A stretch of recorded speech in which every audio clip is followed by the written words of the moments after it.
Hola a todos los amigos de Filosofía Apuntes, estamos aquí con un nuevo libro de la ética a Nicómaco, el libro 10, que trata sobre el placer y la vida contemplativa. En efecto, no hay nada más tentador que el placer y la pasión, aunque ya sabemos que estos no son bienes en sí mismos, sino que son un medio para alcanzar la felicidad. Y esto ya lo habíamos hablado en los libros previos. Y también vamos a hablar un poco de la vida contemplativa. Y esto nos va a hacer el nexo inmediatamente con la política de Aristóteles. Ya vamos, ¿no es cierto?, ya en los últimos temas de Aristóteles, porque tenemos la ética Nicómaco, después viene la política y finalmente poética, y ahí estaríamos terminando la obra aristotélica. ¿Ya? Por lo tanto, nos arrojamos como si fuéramos animales a este libro 10, porque de lo que vamos a hablar hoy día es del placer. Es del placer que está guiado, ¿no es cierto?, por los instintos. Bueno, en todo caso, antes de empezar, hay que ver el placer también no como una cosa totalmente destructiva, ¿no es cierto?, sino como un arma de doble filo, porque puede ser que el placer nos produzca algo bueno, y puede ser también que produzca algo potencialmente muy malo. Por lo tanto, veamos de qué se trata este libro 10 sobre el placer. En primer lugar, estos dos conceptos están muy presentes en la vida del hombre. Y podríamos decir que el hombre la mayor parte del tiempo lo que se procura, ¿no es cierto?, es el placer. Y sobre todo, bueno, el placer está mucho más en los jóvenes, pues estos deben aprender del placer y además deben aprender del dolor para ser bien educados. Y frente a esto, por supuesto que hay opiniones que están muy divididas. Una gente, ¿no es cierto?, puede decir, un grupo de gente puede decir que es totalmente malo, otro que hace ruines a los hombres, otro que en realidad ve que no hay nada de malo, ¿no es cierto?, en satisfacerse con los placeres porque es parte de la naturaleza del hombre. Los placeres son una cosa natural y por lo tanto no habría que tener ninguna reticencia en cuanto a los placeres. Pero lo que sí tenemos claro es que el placer no es un bien supremo y no es un bien en sí mismo. Según Eudoxo, todos los hombres aspiramos al placer como una especie de fin, y esto va tanto para los hombres como para los animales. De hecho, para Eudoxo el placer es lo más supremo porque es lo contrario del dolor, que en realidad es lo más aborrecible. Claro, en la mirada de Eudoxo tenemos como el máximo mal, ¿no es cierto?, el dolor, y como máximo bien el placer. Aristóteles no está de acuerdo con esto, por cierto, y lo mismo va a decir Platón. Pero si bien Aristóteles dice que el placer no es un bien supremo, Aristóteles no dice que no debemos vivir con él, sino que debemos vivir con el placer en su justa prudencia, ¿ya? De hecho, para Aristóteles el argumento de los contrarios no es correcto, porque el mal puede ser contrario a otro mal que no es el mismo, y de la misma manera a una tercera especie de mal que es desemejante de las otras dos. Además, para que un mal sea contrario a otro mal, el contrario debe tender al bien, o sea, un contrario, ¿no es cierto?, dos males pareciera que ser que son contrarios porque uno se dirige más al bien que el otro.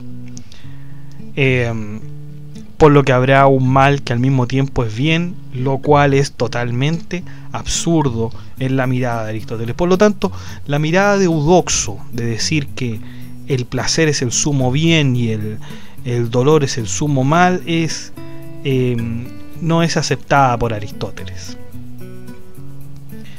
Bueno, pero Aristóteles no se queda con esto de decir, bueno, el bien no es el bien supremo, sino que va más al detalle. el placer es algo determinado. El placer, chicos, es algo susceptible a gradación. ¿Qué quiere decir gradación? A grados, pues, ¿no es cierto? O sea, el placer es susceptible a más y menos. El bien no es susceptible a más ni menos. Es algo indeterminado el bien, dice Aristóteles. Es algo indeterminado. Y ahí vemos la primera diferencia entre el bien y el placer. El placer es algo determinado, es sujeto a gradación, mientras que el bien no lo es. Una cosa que está bien, está bien. Así tenemos gente que es más justa y menos justa que otras, pues la justicia también es afectada por el más y el menos.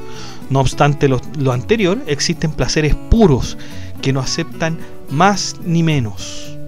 Otros aceptan la mezcla, pero hay placeres que son puros, puros, puros. Hay quienes dicen que el bien supremo es una cosa perfecta y que el movimiento y el placer no lo son. Por lo tanto, aquí se encontraría el placer, ¿no? En este movimiento. Pero esto no sería del todo cierto. Es verdad que uno puede verse afectado rápidamente o lentamente por el placer, pero eso no significa que el placer sea rápido o lento. ¿Ah?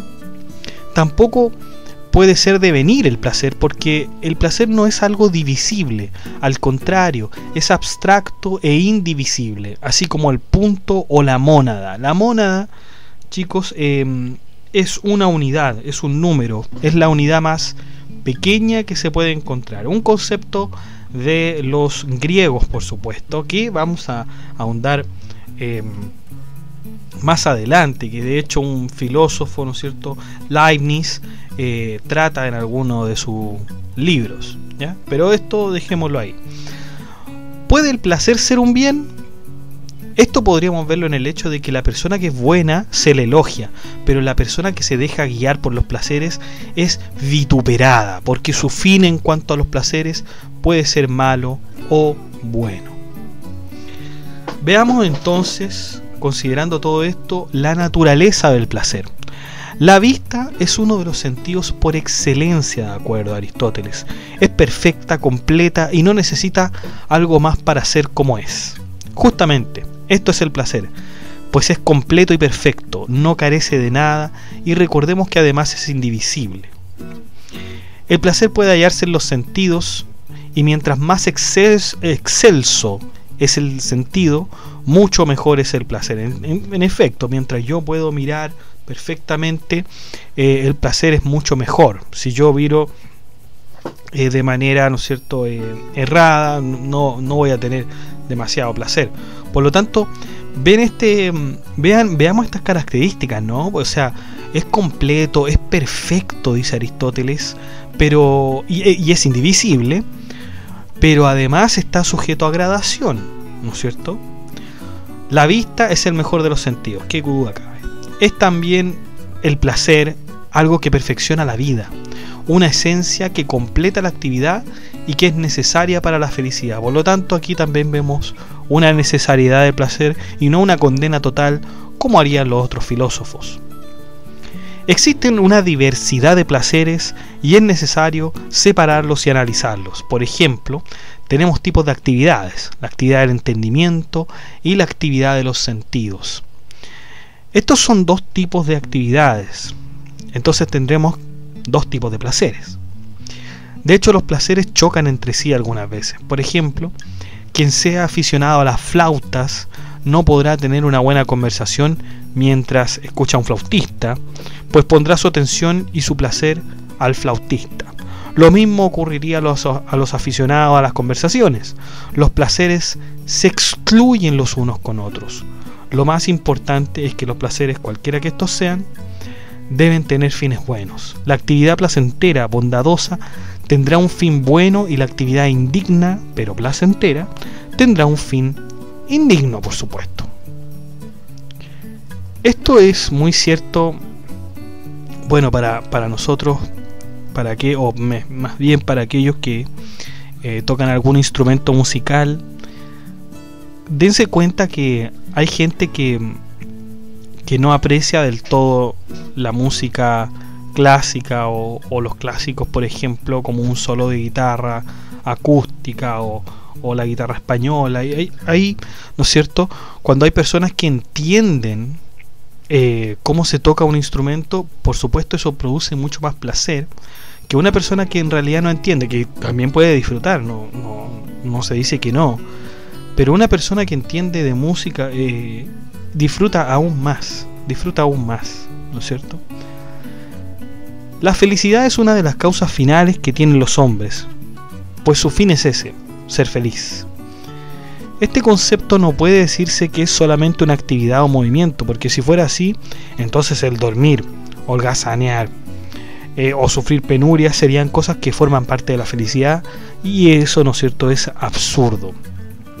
La felicidad es un tipo de actividad, pero una actividad que se inclina hacia el bien y hacia lo deseable, y no deseable por otra cosa, sino que por sí misma. En efecto, es lo que hemos dicho, la felicidad no es un medio, yo no utilizo la felicidad como un medio para alcanzar algo, sino que la felicidad es el fin, es lo que yo quiero alcanzar.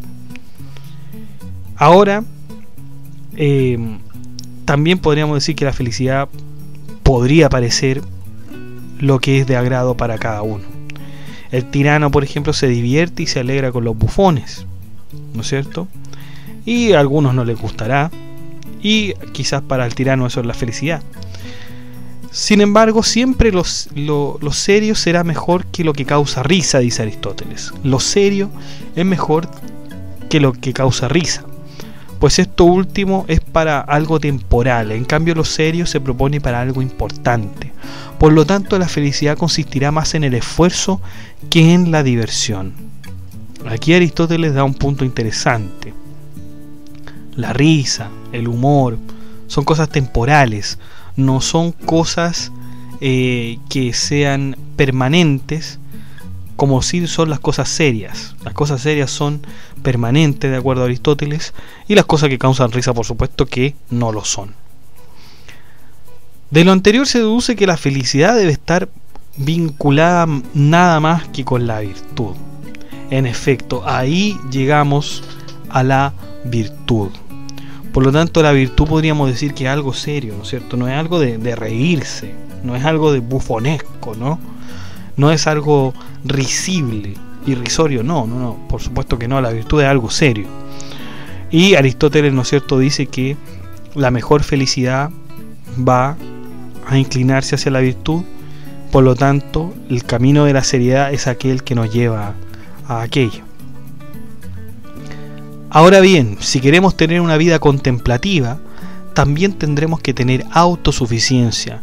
En efecto, los sabios tienen esta característica de ser autosuficientes y por lo tanto pueden ser felices. Son los sabios los felices, dice Aristóteles, ¿ah? Por cierto, esto no significa que el sabio no deba estar con amistades o acompañado. De hecho, él puede ser feliz de estas dos maneras, ¿no? Mucho se discute si en verdad es mejor la acción que la contemplación. El hombre sabio y contemplativo no requerirá de la acción para ser feliz, pero como debe ser también virtuoso, este sabio necesita imperiosamente relacionarse con los demás, porque recordemos que el hombre es un animal político, el hombre por naturaleza es un ser gregario, es un ser que necesita relacionarse, necesita andar en sociedad. Por lo tanto, es algo primo del sabio, ¿no es cierto?, cotejarse y estar con los demás. Sin embargo, como el hombre no es un ser autosuficiente, solo con la contemplación éste necesitará de bienes exteriores, pues su cuerpo necesita salud y bienestar. Ahora, no es necesario estar absolutamente lleno de bienes, ni tampoco de honores para ser feliz. Siempre se debe escoger el término medio y preferir los bienes externos con moderación. Suficiente hemos dicho de lo que significa la virtud. Pero no solo se obra bien conociendo lo que es la virtud, sino que también hay que practicar la virtud una vez que se conoce. Hay quienes dicen que los hombres adquieren la virtud por naturaleza, por hábito o por instrucción. En cuanto a la naturaleza, Este tipo de virtud solo se consigue producto de una herencia u otorgamiento divino. Y me parece que también puede solamente sería por otorgamiento divino que alguien pudiera adquirir la virtud por naturaleza. También puede adquirirse por instrucción, aunque muchas veces no basta, pues el alma del alumno debe ser virtuosa a través del hábito. Por lo tanto, los hombres, para ser virtuosos, deben tener su alma predispuesta para la instrucción, y la única manera de hacerlo es a través del hábito. Pero puede ocurrir que un alumno sin ningún tipo de instrucción sea reticente a aprender o a escuchar a sus mayores. En ese caso, la legislación debe obligar a los jóvenes a instruirse desde el comienzo. De otra manera, no podría comenzar nunca con la instrucción. Uno de los deberes de los legisladores es exhortar a los jóvenes a seguir una instrucción digna y virtuosa, premiar al virtuoso y castigar al desobediente. Por medio de las leyes nos hacemos buenos, dice finalmente Aristóteles. Y bueno, chicos, se nos acaba entonces la Ética a Nicómaco con este libro 10 sobre el placer y la vida contemplativa. Vemos, por lo tanto, que el placer no es algo, como habíamos dicho, totalmente malo, sino que es algo, ¿no es cierto?, que debe guiarse a través del justo medio, es decir, la ética aristotélica o la lógica, bien podríamos decir, aristotélica.